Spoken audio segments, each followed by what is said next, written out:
right, for question 1, we're looking at linoleic acid and palmitic acid and determining which one's going to be solid at room temperature. Okay, and I'm going to talk through linoleic acid. This is not going to be solid at room temperature, so this is why it's not A and B.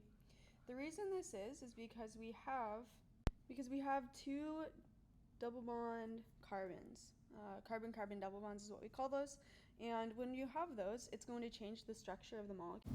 And because this structure now has this bend in it, these cannot pack closely together. Okay, as you can see, they're farther apart because of this bend. And when there's more space between these molecules, it increases the fluidity. There's more movement for these molecules and atoms to move around. So they are not going to form a solid at room temperature. It's going to be more of a fluid at room temperature. So our answer there is going to be more closely related to B rather than A, because yes, it's talking about the presence of carbon-carbon double bonds prevents the molecules from packing closer together, but it's not B because it's not going to be solid at room temperature.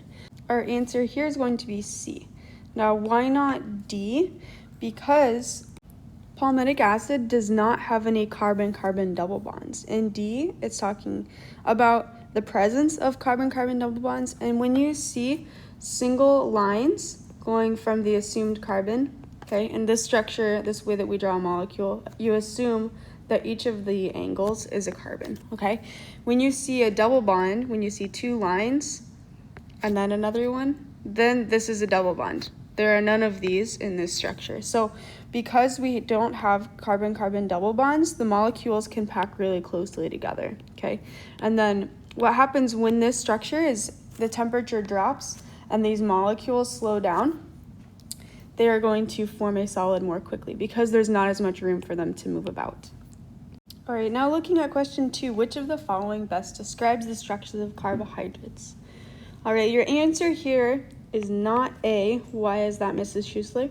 Answer A says they only occur as disaccharides. And yes, sucrose is a common disaccharide. We can see that sugars do occur as disaccharides. We can also see that they occur in many other forms. So for example, I'm going to draw a glucose molecule.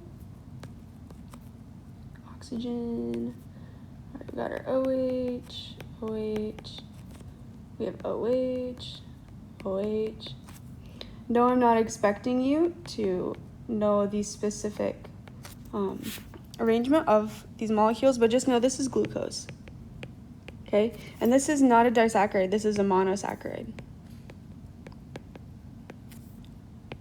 Okay, this is a monosaccharide. So this is a prime example that they do not just occur as disaccharides, okay?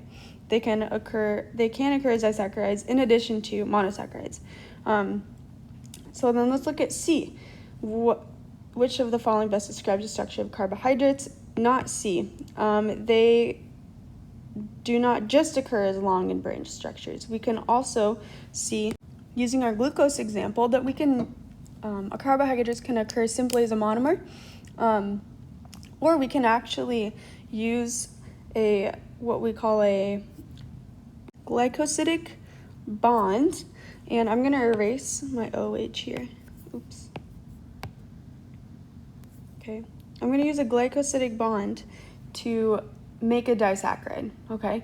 So when I'm doing this, I am going to throw my H up here. My oxygen is going to bond to another glucose. All right, and if I have my two glucoses, 1 second, OH, CH2OH, and good, oxygen. Okay, so if I've got my glucose, my alpha glucose, and my beta glucose, okay, now I have two monosaccharides that have formed a glycosidic bond, okay, and now this is what we call a disaccharide. Di meaning two. Okay, we have two glucose that have come together that have formed a molecule. However, it is not long and branched. Okay, so that means that C is not correct. And this also negates D, as chains of monomers do not have hydrogen bonds. They have glycosidic bonds. that are only specific to carbohydrates. So my answer here is going to be B. They can occur as monomers, chains of monomers, as seen here. And if I have many glucose bonded together into a chain, then that's when I have my branch structures, right? So they can occur in many forms. Monomers, chains of monomers, which we could call polymers, or, not polymers. The polymer of a carbohydrate is a polysaccharide and disaccharide.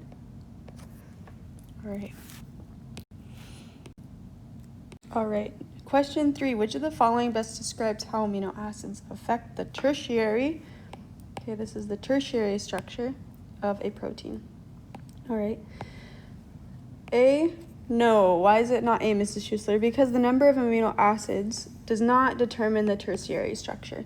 The number of amino acids can determine the mass or even the size of the protein, but they do not, the number of amino acids alone does not determine the tertiary structure, okay?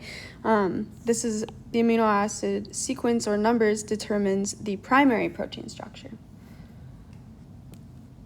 All right, question C, why is it not C? And this requires a little bit of knowledge of DNA to RNA to protein,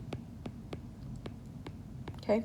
When protein is being synthesized or made, when we're making polymers of proteins, all right, amino acid chains, the sequence of the RNA of the nucleotide bases, okay, these bases are going to have a very specific sequence that relates to the protein that is being made, okay? The R group of the amino acids, which would stick off the end here, okay, these R groups, these are not going to determine the next amino acid added to the growing polypeptide chain. It's only determined by the nucleic acid sequence found in the RNA as it's being translated to protein. So it's not C. Is it D? No, it's not D. The sequence of the amino acid in the polypeptide chain determine the protein's primary structure but has no effect on the tertiary structure. This is the part of the question that is not correct, okay? The sequence of amino acids does have an effect on the tertiary structure because it causes the protein to be folded a certain way. This polypeptide backbone plays a role in how it is folded and then thus determines or it helps play a role in the tertiary structure. However, it does not determine the tertiary structure. So it determines the primary structure and plays a role in the tertiary and secondary structure, but it does not determine the secondary and tertiary structure. So the answer there is B. Interactions of the different R groups with other R groups with their different environment determine the tertiary structure of the protein. So you need to know what are the specific characteristics of amino acids that determine or that characterize each of these structures. Question 4. A CFTR protein is made of 1480 amino acids linked together in a chain. Some humans produce a version of CFTR in which phenylalanine, an amino acid, has been deleted from position 508 of the amino acid chain. Okay, so I'm going to put in here, I don't want a highlighter. So I'm looking at this amino acid, okay, at position 508. This would be the amino acid that has been deleted. Okay, so we're going to delete that one. Which of the following predicts how the amino acid deletion will affect the structure? A, it will have no observable effect on the structure. That is incorrect. Okay, remember last time we determined that the amino acid sequence plays a role in the tertiary structure of the protein. It doesn't determine the structure, but it does play a role. So it will have an observable effect of some kind. Is it B? No, it is not B, okay?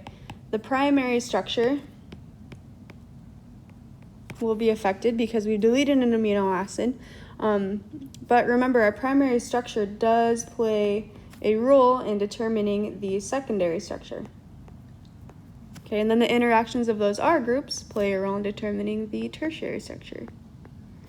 All right, and then that structure of the folding determines how an additional complex, an additional protein complex, can fit in and form a quaternary structure. All right, so we can see that it's not B. The other protein structures will be affected. Is it C? It will affect the secondary and tertiary structures, but the primary structure will not be affected. We already determined that that is false. All right, the primary structure will be affected, inducing an effect on the other three structures as well. So the answer there is D. It will affect primary, secondary, and tertiary structures of the CFTR protein. Now you might be wondering, why didn't they reference quaternary? The answer is I'm not sure, but we can infer that if we have an amino acid chain, okay, and this is its tertiary structure, and I have another amino acid chain that bonds to this other amino acid chain, which we would call, these are called subunits, okay, and the way that these bond are through either hydrogen bonds or van der Waals forces, which are very, very weak attractions that you will get into in chemistry. So I don't need to talk about, you don't need to know those for biology. But just know that these bond through hydrogen bonding, and if we affect the structure of this in some way, so let's say that this structure now bends out on this first amino acid chain or first subunit, then it is not able to properly bond here with our second subunit. So thus we can infer that the structure will also be affected. The quaternary structure will also be affected when we have a mutation in the CFTR protein. All right, so this question is referring to something we call a disulfide bridge. So if I've got my amino acid chain, okay, and I'm looking at the tertiary structure of my amino acid chain, and I've got two cysteines here, they will form what we call a disulfide bridge, where the two sulfides will form a very, very strong bond, and this type of bond increases the stability of a protein, okay? So this disulfide bridge, we're going to see what is the following, is going to describe the effect of a greater number of cysteine amino acids increasing the stability of the proteins. When we have more cysteine amino acids, is going to increase the number of disulfide bridges, or the number of sulfide-disulfide bonds. So, looking at our options, will this change have no effect on the stability of the protein because only one type of amino acid is involved? This is not correct, okay? It's likely that we'll see a significant change because, number one, we can observe it here, okay? Greater number of amino acids, they're able to exist and live in these harsh environments as to those that do not live in harsh environments. So there's some evolutionary effect that we observe. So yes, it will have some effect on the protein. We don't necessarily know exactly what that is yet. So this is not the best answer. Is it C? And the answer is no. It will not lead to a decrease in protein stability, but an increase in protein stability because of the number of sulfide-disulfide bonds. It is not D either. Yes, it will increase protein stability, but when this one goes wrong is it's saying that the cysteines must be next to each other in the protein structure, and what strengthens the bond is when these are in different, are not next to each other, okay, because it's on different portions of the amino acid chain that strengthens this structure. So it is not D, but the answer here is B. Change leads to increased protein stability because of the increased number of disulfide bonds in the tertiary structure of the protein. All right, so now we're looking at mutated versions of a protein. Okay, so here we have our, oops, I don't want to do that. And I tried to fit this all on one page, so we'll see how this works. But I've got my hydrophobic regions of my protein here. And let's just look at this first one, okay, figure one. Let's look at how is this structure going to affect my protein. I'm going to look at my answers here, and I've read through my question, which best depicts the tertiary structures of two proteins in water. They are not drawn to scale. Okay, so I'm looking at a protein in water. Now, if I have a hydrophobic portion of my protein, it's going to go on the inside, right? If this is all water out here, my hydrophobic region is going to fold toward the inside because it does not want to associate with water. But I'm looking at my four options here, and I just want to articulate that this is not, these two are not proteins, okay? This is only either the primary or the secondary structure, where it's only showing the sequence of amino acids and how it's just vaguely being folded. So our answers are automatically not C or D. So we're looking at either A or B, okay? If I have a hydrophobic amino acid, okay, hydrophobic, it is afraid of hydro, water, okay? Hydrophobic, it's gonna fold to the inside. So all my inside amino acids are going to be the dark ones there. Okay, so that's my original protein, and then I have my hydrophilic regions on the outside. All right, as you can see there, the lighter colored ones. Then if my protein is mutated, what is going to happen? I no longer have this hydrophobic region on the front, but I still have a hydrophobic region on the end, okay, on this N terminus. So this terminus is going to fold to the inside, and now this hydrophilic region, new hydrophilic region, this is part of the outside, okay? So is my protein going to look like this in the end? No, because this is a hydrophobic region. It does not like water, so it's not going to associate with water at all. My mutated protein is going to look like this. It just has extra amino acids that are hydrophilic on the outside. So my answer here is A. A really big part of this biomolecules test is being able to visualize predictions, okay? So here's a great example of where we're assessing your understanding of a visual representation of a process, aka structure and folding of proteins, but you're also asked to predict what's going to happen when we put these in water, okay? So we're looking at predicting and visual representation. Visual representation. Something that I would encourage you to do is to go to the task verbs and look at predict, okay? When you predict, you're looking at the changes or the effects of a disruption to a relationship, a process, or a system. So you need to articulate exactly what is the effect going to be, okay? So I'd like you to go and look at that task verb and take a moment and just make sure you understand when you're asked to predict, what are you asked to do, okay? Because you will find a number of FRQs will ask you to predict in this, in the test, AP test, not the unit test. Looking at our two FRQs, I'll kind of talk about them briefly. All right, so our three properties of, you have to discuss three properties of water and explain. So discussing, you are asked to provide the property of water and a description of the water, okay, of the property. So options you have for our properties, our first is polarity of water. Second, you can talk about specific heat capacity. You can talk about the high heat of vaporization, high heat of vaporization. Fourth is adhesion or cohesion. 6, you can talk about the 3 states of water. Or you can talk about how water repels hydrophobic material.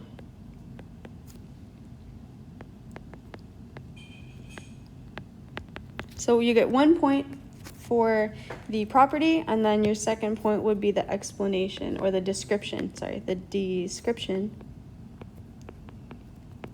of that property. All right, so this is going back to 1.1. All right, and this second one was a little bit harder because we have not talked about metabolic processes of cells. So we can look at 4 metabolic processes: diffusion, we can look at osmosis, we can look at, I'm looking at the metabolic processes of cells.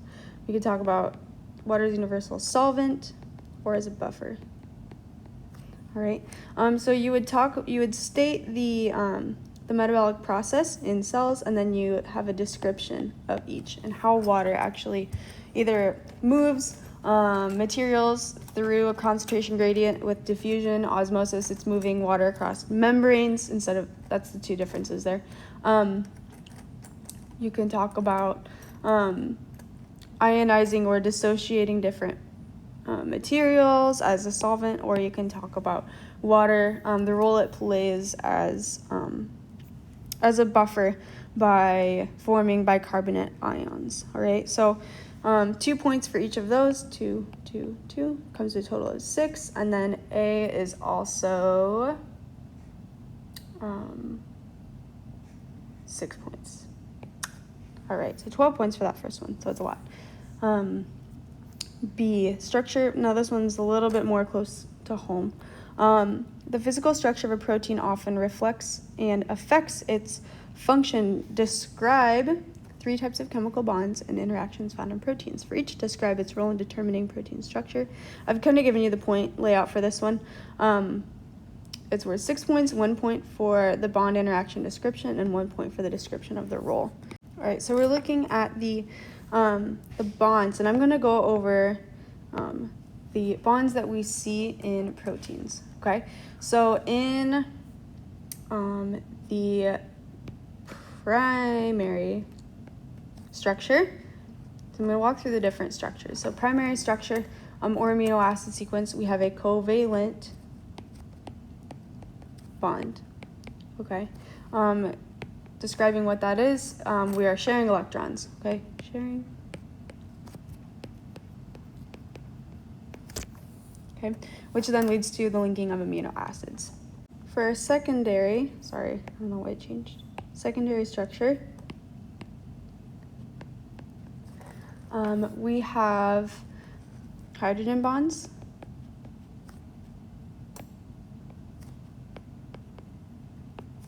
which then can determine our alpha helix, our beta sheet. And hydrogen bonds also affect tertiary and quaternary, as discussed in one of the multiple choice questions, okay? We also have another type of bond. I'm going to do a different color for this one. Disulfide bonds.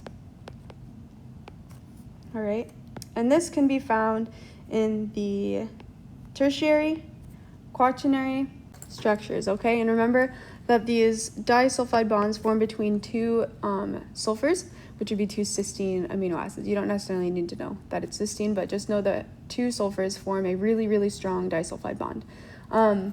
We can also have van der Waals forces.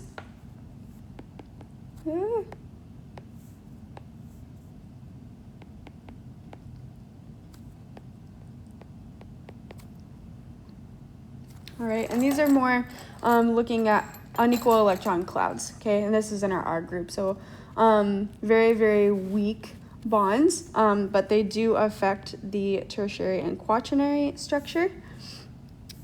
We can look at hydrophobic